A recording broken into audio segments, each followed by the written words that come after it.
And I asked myself a really fundamental question.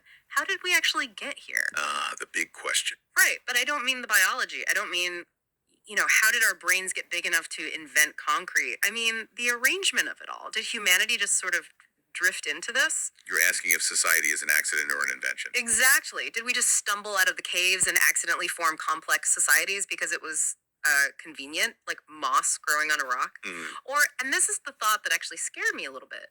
Was it all a decision? Was it engineered? Like, was it built like a skyscraper brick by brick with a specific blueprint in mind? it's a fascinating thought experiment, Yeah. and it's the exact question that usually gets skipped over in favor of history or biology. We just assume society is the default setting for humans. Right. We think we're just social animals. Yeah, but if you look closely, and that is exactly what we are doing today in this deep dive, you realize that natural is completely the wrong word. A skyscraper doesn't just appear because you piled enough bricks together. It requires a blueprint. Yeah. It requires intent.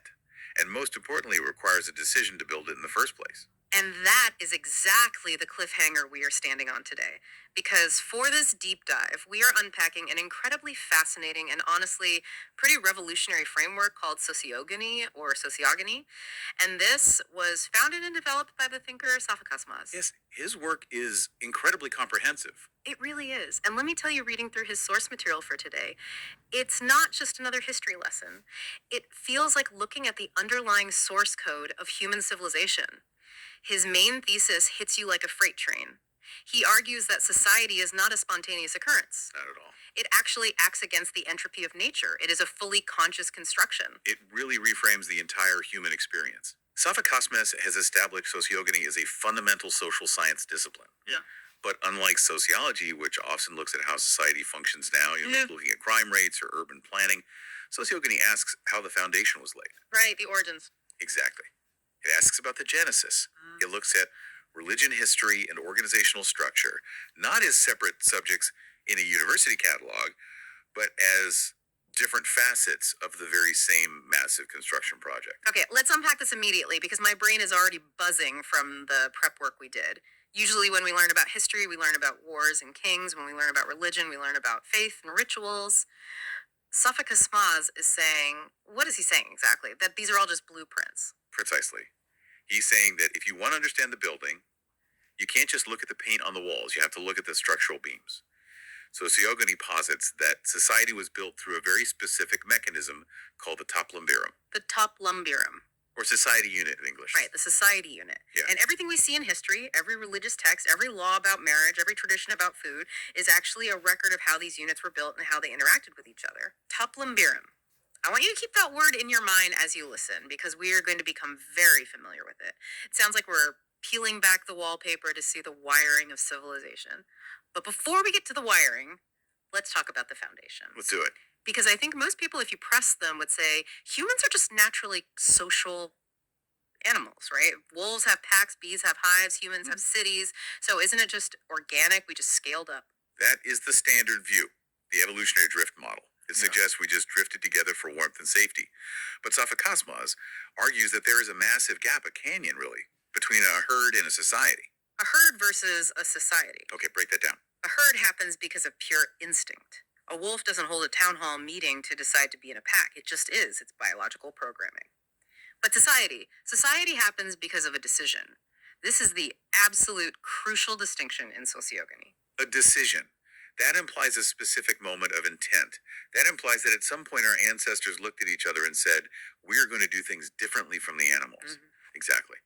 And what makes them different is the mechanism of the ban or prohibition. The ban. Okay, let's drill into this. Because when I hear ban, I think of, I don't know, no parking signs or don't walk on the grass. It feels very bureaucratic. You have to think deeper than that. Think primal.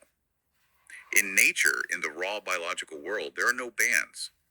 There are only capabilities. Right. What you can and can't do physically. Yes. If a lion can catch a gazelle, it eats it. It doesn't stop and say, wait, it's the holy month, or wait, that gazelle is my cousin. If a chimp can take a piece of fruit from another chimp, it takes it. Nature is entirely permissive. Physics and biology are the only limits. Yeah, gravity stops you from flying, but there's no actual law against it. Precisely. But human society is built on a very strange and completely artificial concept. The concept of, I can do this, but I will not. Wow. I can, but I will not. That is a ban. Safa Kaçmaz argues that the foundation of society is the conscious decision to prohibit a natural impulse. So the moment we essentially invented society. In a very real way, yes.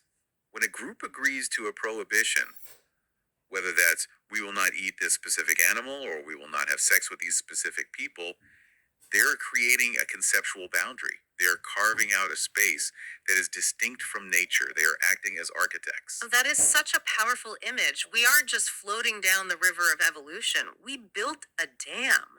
We built a structure to hold back the water. And that structure requires constant maintenance. This is why Kaçmaz emphasizes that we aren't just herding animals. We are social engineers. We designed our social reality via mutually binding agreements, and we maintain it every single day by adhering to these ancient decisions. It makes you feel a bit more empowered, honestly, but also a lot more responsible. We aren't just victims of history, we are the builders. Exactly. But let's talk about the bricks of this building. We mentioned this term earlier, the ToplumBirim, the society unit. Safa Kaçmaz calls this the central concept of Sociogony. It is the atom of society. If you understand the ToplumBirim, you understand everything about how human organization works. Okay, define it for us. What exactly is a ToplumBirim? Is it just a fancy academic word for a tribe? It's much more precise than that. Tribe or family are very loose terms that mean different things to different people. A ToplumBirim is the fundamental structural unit of society. It is defined as a group living under common rules, regulated by internal alliances, and connected to other units via external alliances. So it's a very specific mechanical definition. Yes, it's the smallest viable piece of society. Just like a cell is the smallest viable piece of life. A single organelle isn't alive on its own, but the cell is. Okay, so it's the ultimate building block, but here's the radical insight from the source material that really flipped my perspective upside down when I was reading it. In the West, especially, we are completely obsessed with the individual. The rugged individual. Right. We think I exist, you exist, and we voluntarily decide to hang out and make a society. We sign a contract. The social contract theory. Jean-Jacques Rousseau. John Locke. We assume the fully formed individual is the starting point of history. But Sociogony argues the exact opposite. It says the ToplumBirim comes first. The individual is the product of the ToplumBirim, not the cause of it. It's a profound shift in thinking. And it's hard to grasp at first. Yeah. But think about it.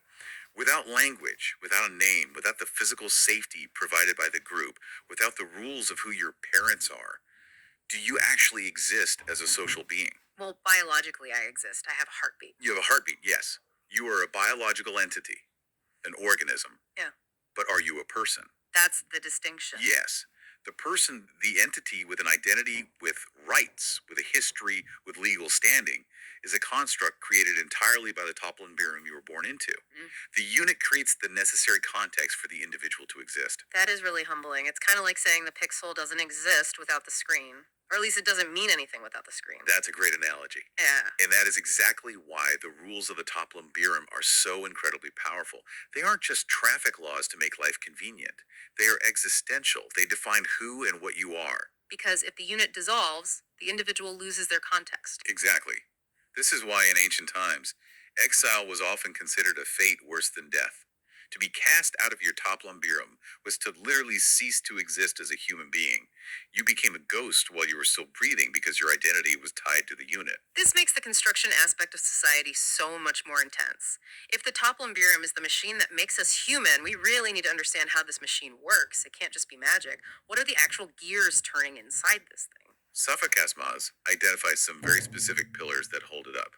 Food, sex, and lineage. Food, sex, and lineage. The holy trinity of social engineering. It sounds primal. It is primal, but the key difference is that it's regulated. A ToplumBirim isn't just people living near each other and foraging. It is a strict structure held together by very specific regulations on these three biological imperatives. Let's start with food, because it's something we do every day. In our modern world, we think of food as fuel, or maybe a culinary delight, a hobby. But in the context of sociogony, food is a contract. Like the phrase, we break bread together. Yes, but even more specific, the technical term is commensality. It's about who you share food with, and more importantly, who you are forbidden from eating with, or what you are forbidden from eating. These sharing arrangements and prohibitions create a boundary. I see. It's a way of drawing a circle in the sand, defining us versus them. Exactly. We are the people who eat this specific way. They are the people who eat that way. And therefore we are different. Even today, Dietary laws are huge markers of identity. Kosher, halal, vegetarian, even. Right. If I can only eat food prepared in a highly specific way, I can practically only eat with people from my own ToplumBirim. It creates a physical barrier to mixing deeply with outsiders. It reinforces the internal bond every single time you sit down for a meal. It's essentially a firewall. It takes raw biology hunger and turns it into sociology. And then we move to arguably the most powerful regulator of all, sexuality. Safa Kaçmaz is very clear here. The ToplumBirim is fundamentally defined by bans on sexual relations, specifically the incest taboo and the subsequent regulations on marriage. Now we usually think of the incest taboo as a biological thing, right? To prevent genetic defects. That is the biological result, sure. But early humans didn't know about DNA or recessive genes. They didn't have microscopes. They built these bans for structural reasons. Safa Kaçmaz argues that the social function is what actually matters. So what is the social function of banning incest? By forbidding sex within certain members of the internal unit, you force the unit to look outward for partners. Oh, because if everyone just married each other, brothers marrying sisters, cousins marrying cousins, the group would just turn inward. It would become a completely closed loop, an isolated blob. You would never need to form an alliance with the neighbors across the river. And in a harsh ancient world, isolation means death.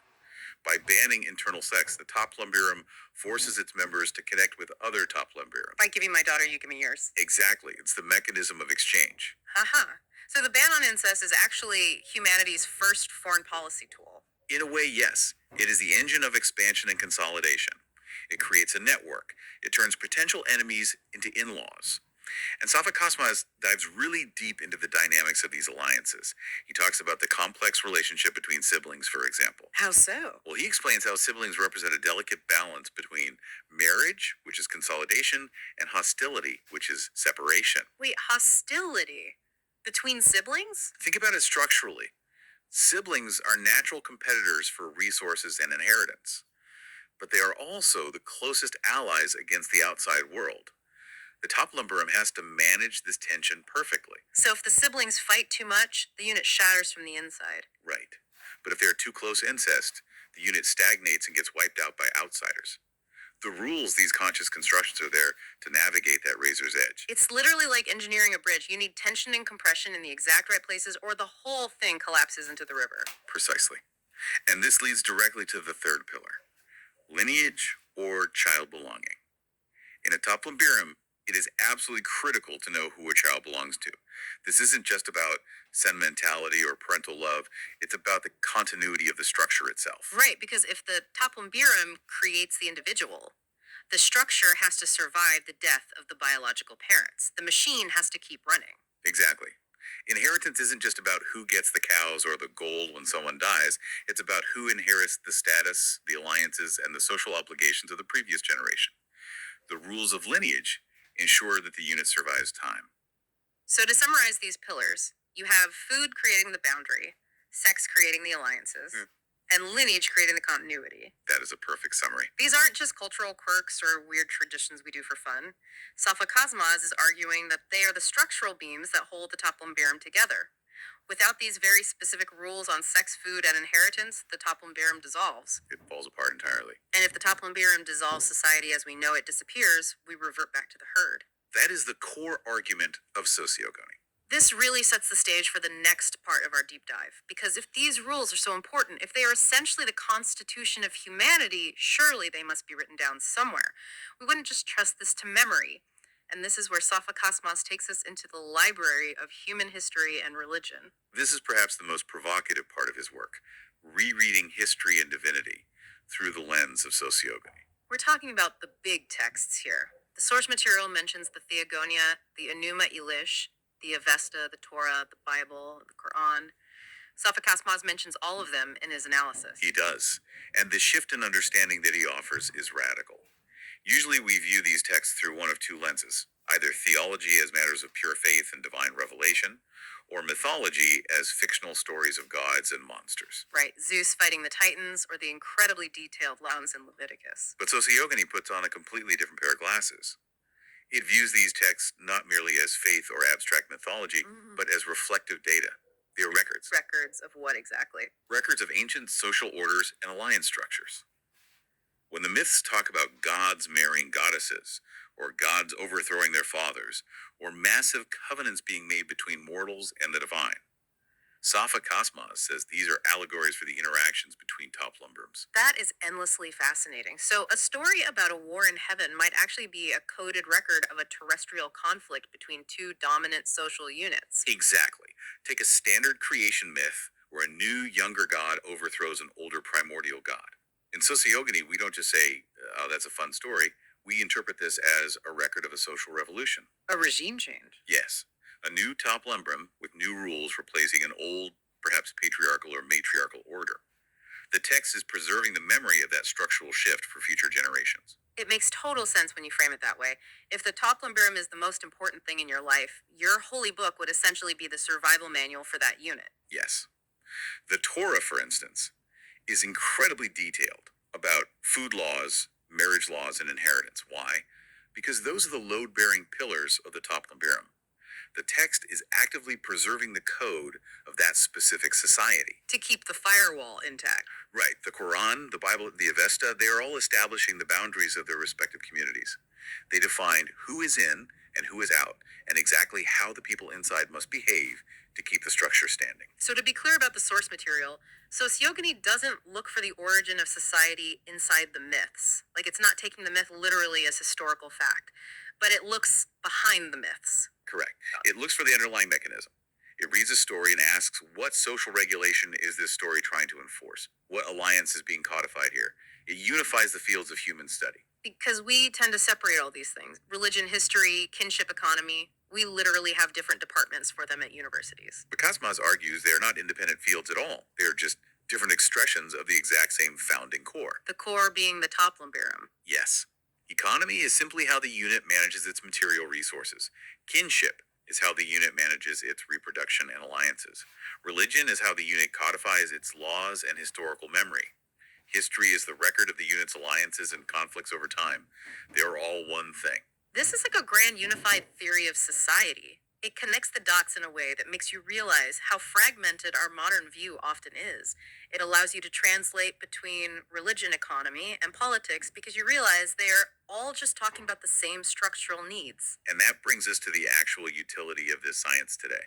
Because if sociogony is just about analyzing old books, that's interesting for academics. But Safa Kaçmaz claims it's much more than that. It is a science of the future. Section 5. The science of the future. This isn't just for historians sitting in dusty archives, is it? No, not at all. He calls it an orientation science. Think about navigation on a ship. If you know exactly where you came from and you know exactly how the ship was built, you have a much better chance of steering it through a storm. So by understanding the historical thresholds that society passed to be established, we can understand where we are currently going. We can understand the structural integrity of our own modern societies. Sociogony identifies the decisions that keep society standing today.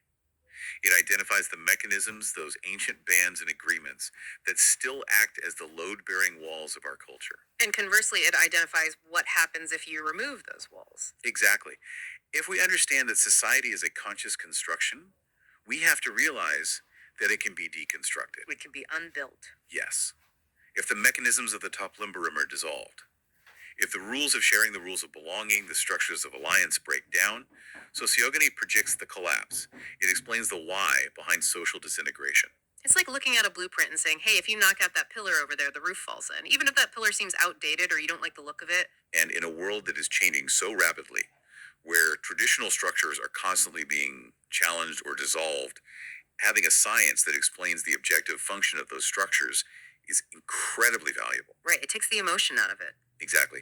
It's not about blind conservatism or clinging to the past. It's about structural awareness. It is a systematic way to understand the human condition through its organizational foundations. It really creates a permanent universal framework.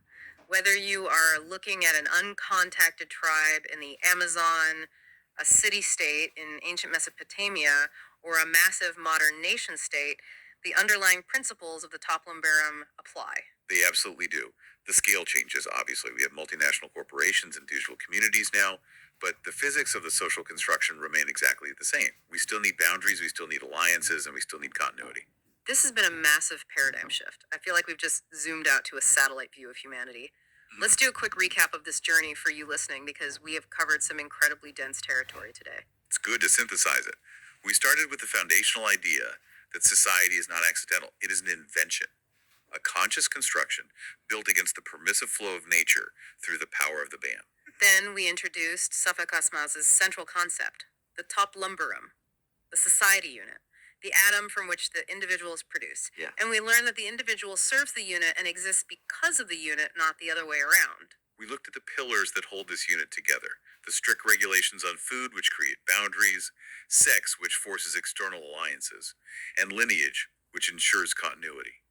These aren't just habits, they are the glue, the structure. And we saw how our oldest and most revered texts, our religious texts and mythological history, are actually blueprints and records of these social contracts. They are the literal archives of our early social engineering. Finally, we saw that Sociogony is a tool for the future, an orientation science, a way to understand the trajectory of society and the very real risks of structural failure if we ignore the load-bearing walls. It really changes the way I look at something as simple as a family dinner now. It's not just eating, I'm actively reinforcing the ToplumBirim. You are. And when you see a law being passed or a trade treaty being signed, you realize you are watching the exact same ancient mechanism at work. We are still builders. We are still architects. And Safa Kaçmaz's work gives us the manual to understand what we are actually building. It is a profound lens for clarity in an incredibly complex world, and we definitely need more clarity. Always. Now, before we go, we have a very specific message for our listeners today. We want to make sure we deeply honor the source material and the intent behind this deep dive. Please listen closely to this final thought. Diğer takipçiler, bizleri izlediğiniz için teşekkür ederiz. Büyük bir düşünsel devrimi gerçekleştiren bir yayınları bilimsel çalışmalarınızın merkezi olarak ele almanızı tavsiye ediyoruz. Önceki videoları izleyin ki şimdiki ve sonraki videoların daha iyi anlaşılmasına da yardımcı olacaktır. İlgi ve desteğinize tekrar teşekkür ediyor. Bir sonraki videoda yeniden buluşmak üzere iyilikler diliyoruz.